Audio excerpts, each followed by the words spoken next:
এক লাল বসন্ত।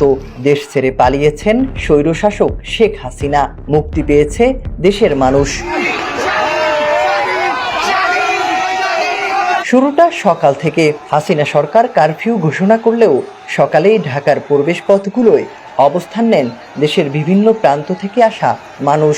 প্রথমে পুলিশ গুলি চালালেও পরে লাখো মানুষের সামনে পিছু হটে।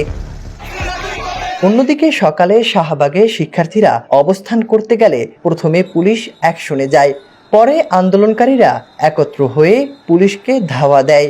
এ সময় সেনা সদস্যরা পুলিশকে নিরাপত্তা দেয়। পরে শাহবাগ দখলে নেয় আন্দোলনকারীরা। মুহূর্তে শাহবাগ জনসমুদ্রে পরিণত হয়।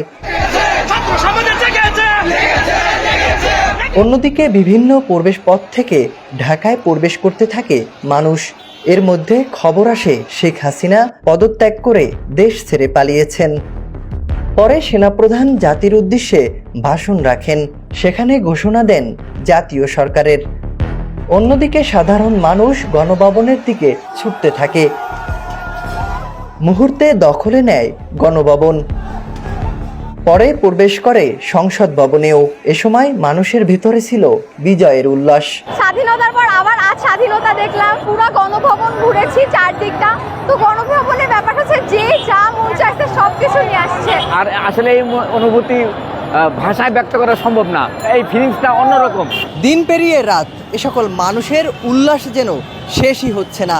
তারা বলছেন এক স্বৈর শাসকের হাত থেকে মুক্তি পেয়েছে বাংলাদেশ।